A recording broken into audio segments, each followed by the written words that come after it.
وَمَا مِن دَابَّةٍ فِي الْأَرْضِ إِلَّا عَلَى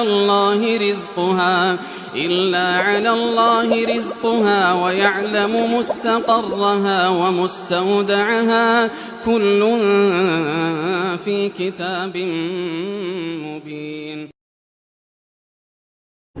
Untuk mencapai berkah di tengah musibah ini, pertama kita harus sangat yakin Ibu bahwa semua yang terjadi di dalam hidup ini itu sudah ada di dalam aturan Allah.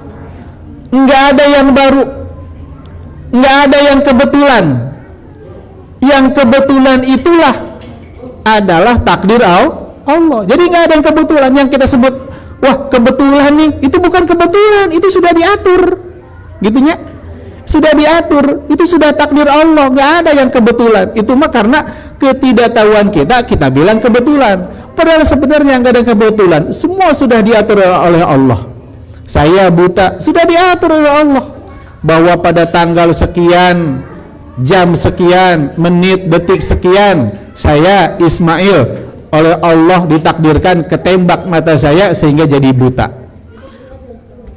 Yang menyebabkan saya buta bukan peluru, bukan senapan, bukan orang yang nembak saya, tapi apa? Takdir Allah.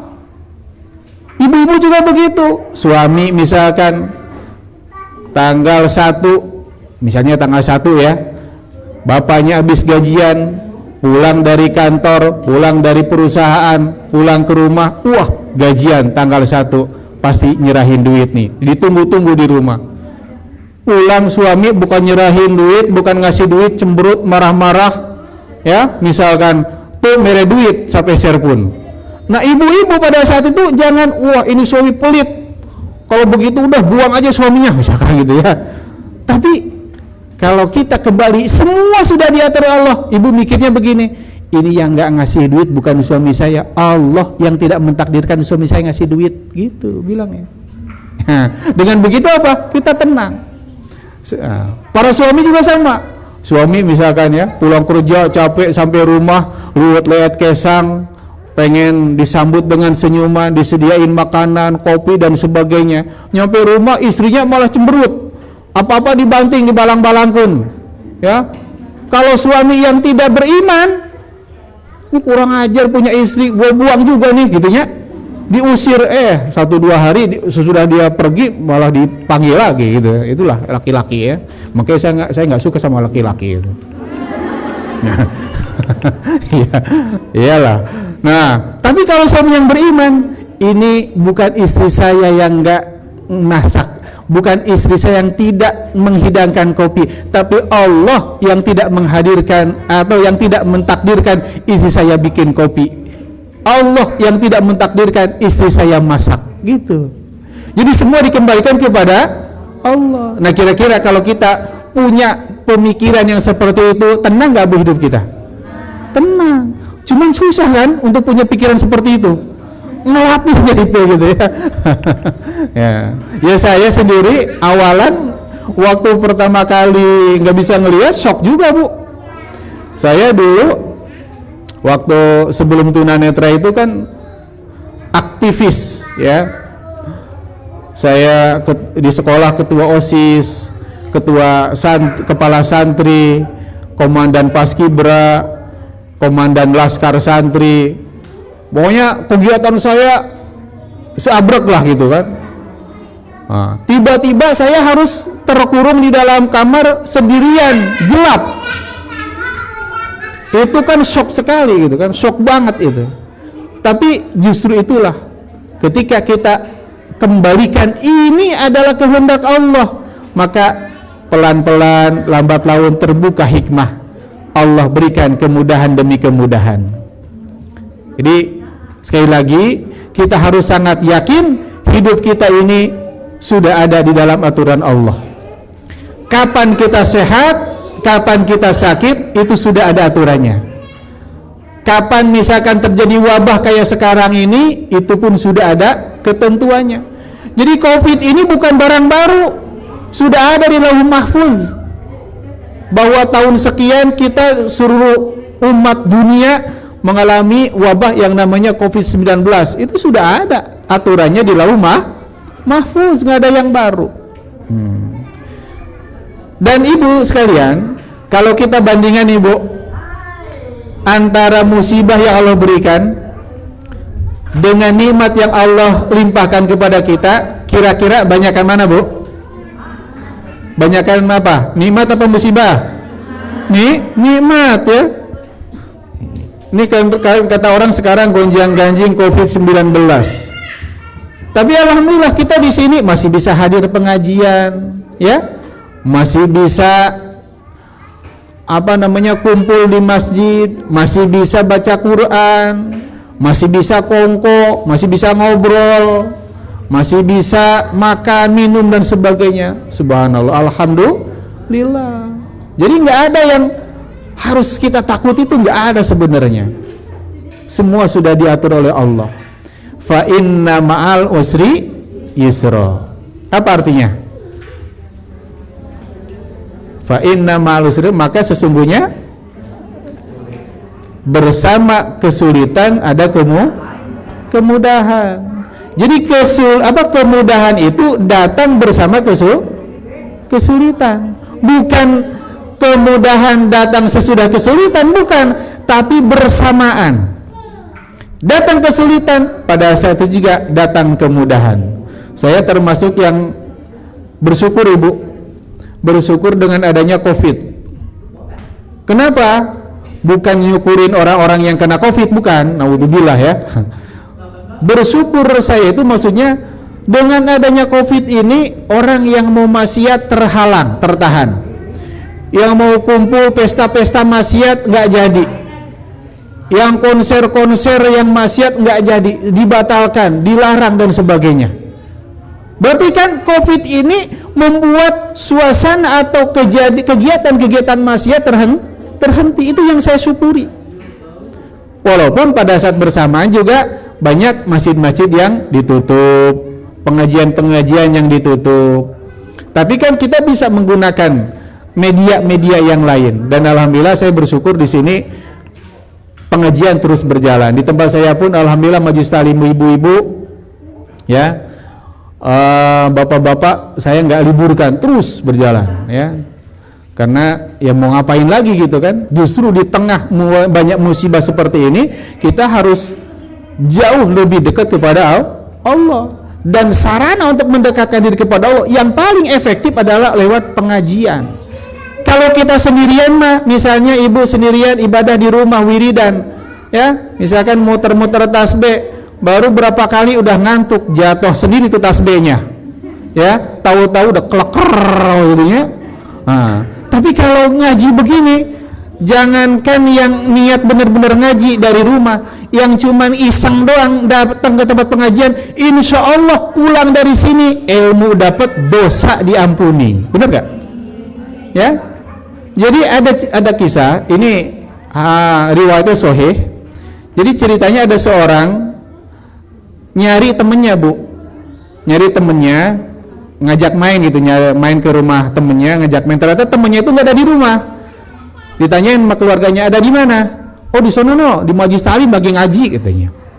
Orang itu lalu datang ke tempat pengajian. Ternyata temennya itu benar ada di dalam majelis. Disamperin untuk masuk ke dalam. Terus diajakin keluar, yuk main yuk katanya. Tar dulu kata temennya yang lagi ngaji itu, tar habis ngaji, kalau mau tungguin ngaji di sini bareng katanya. Akhirnya tuh temennya yang mengajak main tadi nggak jadi kan, dia nunggu itu sampai selesai ngaji. Selesai pengajian, semua yang hadir di situ jamaahnya ditulis oleh malaikat dosanya diampuni. Ya, dosa diampuni karena setiap kali ada perkumpulan majlis ilmu, majlis zikir, maka pada saat itu malaikat hadir, wa hafathumul malaikah, malaikat mengelilingi tempat tersebut, termasuk tempat kita ini saat ini ya, ini dikelilingi oleh para malaikat yang bertumpuk dari atas muka bumi sampai langit ke-7. Apa yang mereka lakukan? Yastaghfiruna, mereka memintakan ampun kepada Allah untuk semua yang hadir di tempat ngaji tersebut. Jadi insya Allah kita semua hadir di sini saat ini, walaupun kita nggak istighfar, nggak minta ampun kepada Allah, tapi kita sedang diistighfarkan oleh malaikat, sehingga keluar dari sini dosa kita insya Allah diampuni oleh Allah semuanya. Nah, cuman ini tadi yang orang datang mau ngajak main, ini malaikat bingung, Bu, nulisnya gimana? Iya kan? Mau ditulis dosa diampuni, dia kagak niat ngaji. Mau kagak ditulis, dia ikut pengajian. Nah gitu kan, karena dia masuk pengajian niatnya ngajak main, nyamperin temennya. Laporlah malaikat kepada Allah, ya Allah, ini si Fulan gimana ceritanya? Kalau yang lain kita sudah tulis pahalanya, ini yang satu nih kita bingung, katanya. Kata Allah, samakan dengan semua yang hadir di situ, ya. Innahum qaumun, mereka itu semuanya kaum yang tidak akan tidak akan celaka orang yang berkumpul dengan mereka. Jadi walaupun tadi si Fulan itu niatnya ke situ nggak niat ngaji, cuma niat nyamperin temennya, ternyata oleh Allah disamakan seperti orang yang benar-benar niat ngaji. Tuh, itu fadilahnya ngaji, ya. Makanya di tengah banyak musibah begini, udah mah kita ngaji aja, nggak usah takut. Orang COVID juga makhluk Allah, ya. Banjir makhluk Allah, air makhluk Allah, longsor makhluk Allah, semua makhluk Allah. Makhluk itu nggak bisa ngasih naf'an wala darran, nggak bisa ngasih manfaat dan madarat. Yang ngasih manfaat dan madarat adalah Allah, ya. Makanya udah kita mengaji aja. Apapun yang terjadi ngaji. Syukur-syukur kita bisa mati meninggal dalam kondisi sedang ngaji. Wah, itu langsung disambut oleh para malaikat rahmat, Ibu. Insyaallah syahid, ya. Orang yang disaksikan masyhudan, orang yang meninggal di tempat pengajian. Makanya saya punya cita-cita sebagaimana salah seorang guru saya itu, ya kalau bisa meninggal tuh lagi ngajar begini gitu kan. Lagi ngajar begini, tahu-tahu kelak meninggal, subhanallah. Itu ya. Itu yang pertama. Jadi kalau kita yang pertama kita yakin bahwa semua dalam hidup kita diatur Allah Subhanahu wa taala. Yang kedua, Ibu, untuk mencapai keberkahan Allah Subhanahu wa taala, ini secara umum ya. Allah Subhanahu wa taala memberikan kepada kita sarana untuk memperoleh berkah Allah. Apa kira-kira yang menjadi sarana paling cepat, paling mudah, paling gampang untuk mendapatkan berkah Allah? Apa, Ibu? Ada yang tahu? Sarana paling cepat, paling mudah, paling gampang untuk mendapat berkah Allah. Satu, Al-Quran. Apa, Bu? Al-Quran. Kenapa Al-Quran? Karena Allah sendiri yang mengatakan begitu. Wa hadza kitabun anzalnahu mubarak. Inilah kitab Al-Quran yang kami turunkan penuh dengan keberkahan. Berkah buat siapa? Buat orang yang mau bermuamalah, mau berinteraksi dengan Al-Quran. Apa bentuk keberkahannya? Allah kasih hidupnya diberikan kemudahan. Kalau ada masalah, masalahnya diberikan solusi terbaik. Diberikan oleh Allah jalan keluar dari apa yang sedang dia hadapi. Dan insya Allah kelak di yaumul kiamah dia memperoleh syafaat dari Al-Quran. Di dunia ini pun nggak usah nunggu sebenarnya. Kalau kita sudah menjadi ahlul Quran di dunia ini, itu yang namanya pertolongan Allah atau syafaat Al-Quran itu sudah akan kita dapatkan. Saya belum pernah ketemu orang yang sungguh-sungguh mau berinteraksi dengan Al-Quran, hidupnya susah. Itu belum pernah saya ketemu, ya. Apalagi misalkan seorang hafidhul Quran, para hufad yang mereka benar-benar setiap hari interaksi dengan Al-Quran, itu nggak ada yang hidupnya susah. Allah berikan kemudahan, ya. Allah berikan berbagai macam karunia yang min haitsu la yahtasib. Ya. Saya pribadi sangat merasakan itu gitu. Dulu pertama kali saya sakit itu bukan hanya mata saya nggak bisa ngelihat, badan saya pun sakit, kepala saya sakit karena syaraf, ya, penyakit syaraf. Dan ternyata apa yang terjadi? Saya berobat ke sana ke sini, obat dokter, medis, alternatif, sampai didatengin buku nama keluarga saya karena nggak ngerti gitu ya. Oh, saya diajak tapa segala macem. Nah, ada juga yang ngajak iktikaf, terapi apa, macem-macem lah ya. Ternyata baru sekian banyak yang dilakukan, ujung-ujungnya yang benar-benar menyembuhkan saya dengan izin Allah, Al-Quran. Saya dapat kesembuhan itu sesudah saya dihadiahi oleh teman-teman saya di pesantren murotal, kaset murotal ya, 30 juz. Jadi itu yang setiap hari saya udah bosan lah berobat waktu itu ya.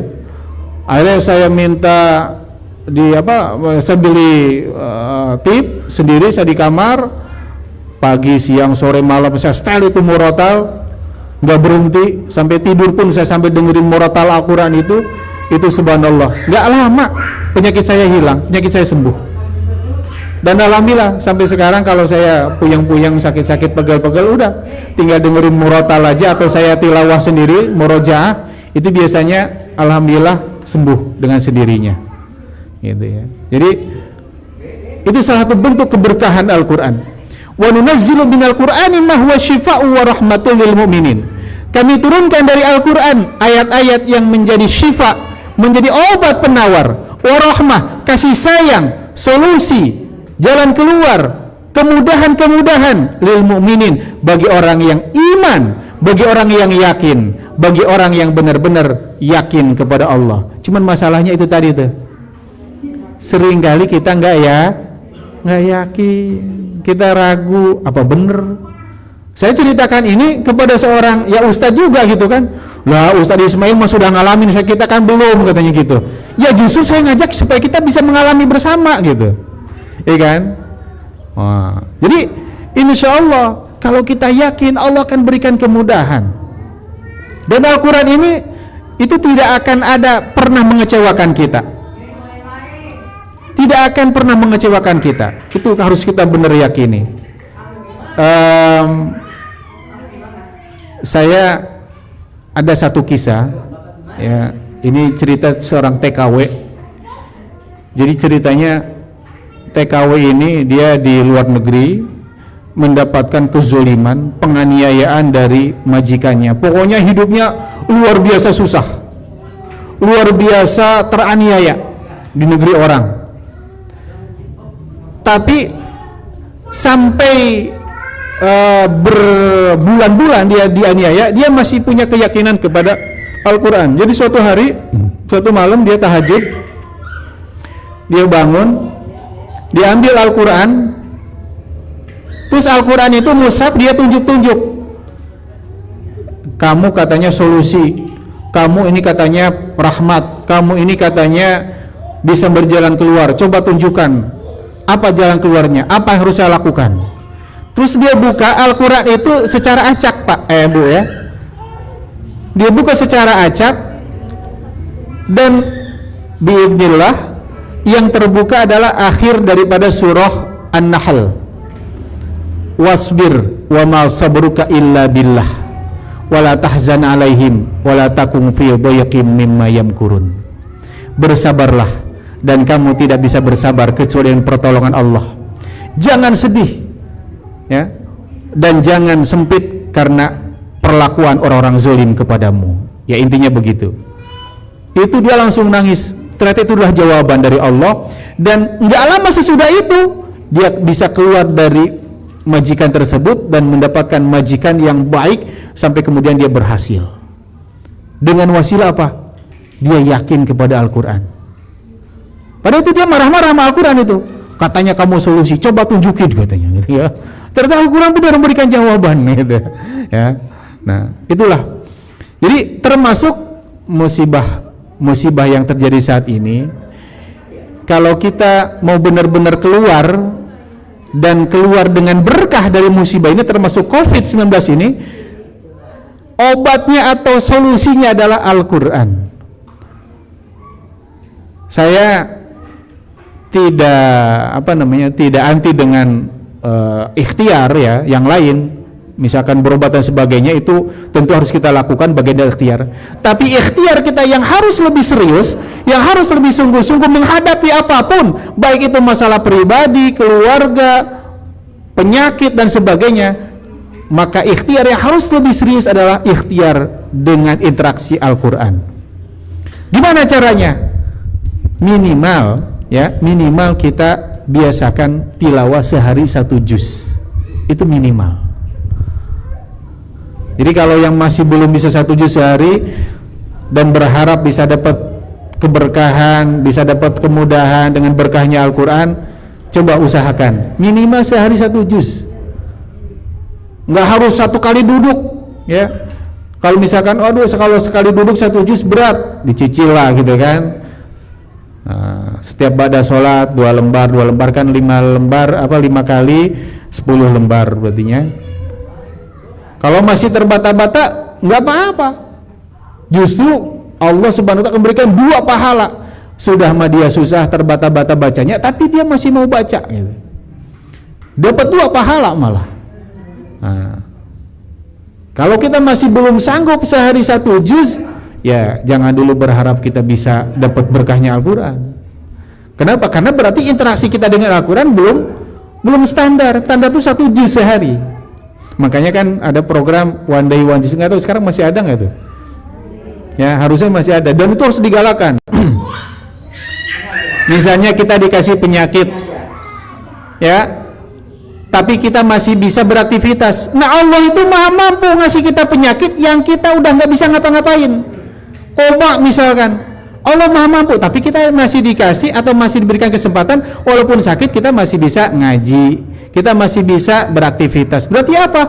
Allah Subhanahu wa ta'ala masih sayang sama kita. Kita nggak dikasih musibah atau ujian yang maksimal, yang ringan-ringan saja sebenarnya.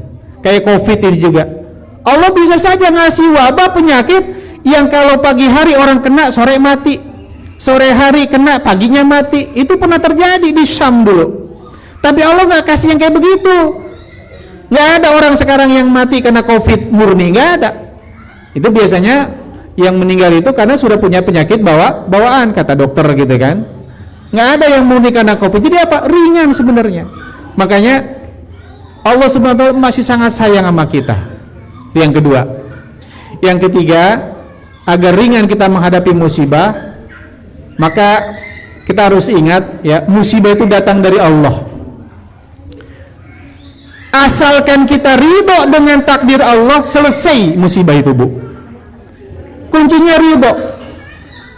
Jadi sebesar apapun musibahnya, kalau Allah menghunjamkan ridho dalam hati kita, nggak ada masalah. Nggak ada masalah. Yang masalah itu dikasih musibah kecil, musibahnya sedikit, tapi Allah nggak hadiahkan ridho dalam hati kita, nggak bikin kita ridho, itu yang masalah. Ya. Jadi selama Allah masih jadikan hati kita ridho menerima musibah, tenang aja. Gitu. Ya, jadi kita jangan takut dengan besarnya musibah, tapi yang harus kita khawatirkan, Allah jadikan kita ridho apa enggak. Kalau kita ridho, maka insya Allah Allah pun pasti ridho dengan kita. Dan yang keempat, tips dari Sayyidina Umar agar ringan kita menghadapi musibah, kita harus ingat bahwa setiap ujian cobaan itu Allah siapkan pahalanya. Makin besar musibahnya, makin besar pahalanya. Tentunya bagi orang-orang yang sabar. Innama yuwaffas sabiruna ajrahum bighairi hisab. Orang sabar itu, Bu, pahalanya enggak terbatas. Kalau amal lain pahalanya terbatas, tapi kalau sabar enggak terbatas pahalanya, bighairi hisab. Makanya makin besar, sekali lagi, makin besar musibahnya, makin besar pahalanya. Orang-orang soleh yang sudah ma'rifat kepada Allah itu justru kalau ditimpa musibah mereka senang. Alhamdulillah, kesempatan dapat pahala besar. Bahkan ada yang sampai nangis. Suatu hari nangis. Kenapa dia nangis? Karena hari ini saya belum dapat musibah, katanya. Saya khawatir Allah tidak cinta lagi sama saya. Tuh. Ya. Jadi ada orang yang kalau karena musibah malah pesta. Tidak diterima musibah malah nangis. Kenapa? Karena dia tahu betapa besar kemuliaan pahala bagi mereka yang ditimpa musibah lalu kemudian mereka bersabar menghadapi itu.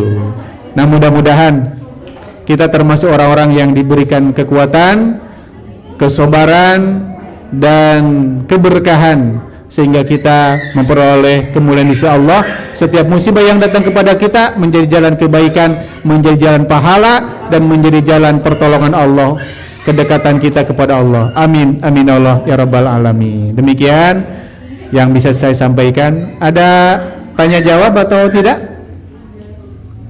Kalau ada dan waktunya masih ada, boleh silakan ya.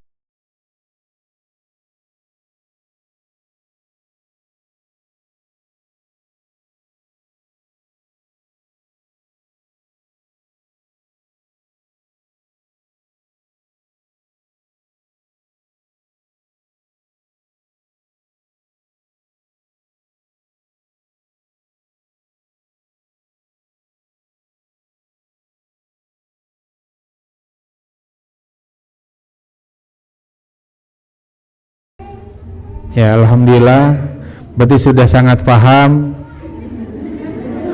ya, tinggal diamalkan, tinggal dijalankan. Nanti mudah-mudahan kita ketemu lagi di akhirat, ibu-ibu lapor, Ustadz, alhamdulillah sudah saya amalkan. Nah, gitu ya, insya Allah nanti saya jadi saksinya gitu. Nah, jadi ibu sekalian, mudah-mudahan ini pertemuan Allah berkahkan. Kita semuanya sekali lagi mendapatkan pengampunan dengan wasilah pertemuan ini. Dan mohon maaf sekiranya dari kata-kata saya ada yang kurang berkenan. Semoga Allah pertemukan kita kembali lagi dalam suasana lebih baik lagi. Ya, kita doa dulu ya biar afdol. Bismillahirrahmanirrahim. Astaghfirullahaladzim, astaghfirullahaladzim, astaghfirullahaladzim.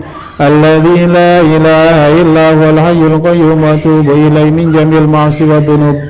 Asyhadu an la ilaha illallah wa asyhadu anna Muhammadar Rasulullah wa la haula wa la quwwata illa billahil aliyyil azim.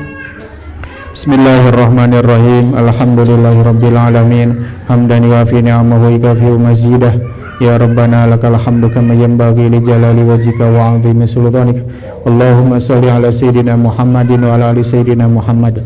Salatan tunjina biha min jami'il ahwali wal afat wa taqdi lana biha jami'al hajat wa tutahhiruna biha min jami'is sayyi'at wa tarfa'una biha indaka 'alad darajat wa tuballighuna biha qasal ghayat min jami'il khairati fil hayati wa ba'dal mamat.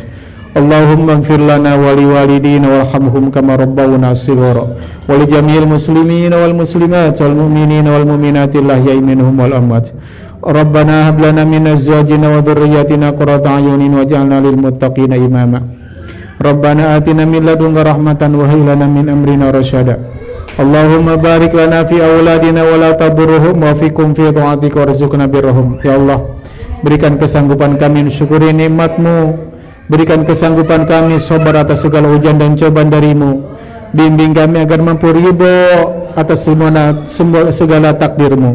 Bimbing kami agar mampu ikhlas dan istiqomah melaksanakan amal kebaikan hanya mengharapkan ridho-Mu. Ya Allah, angkat semua musibah yang menimpa kami.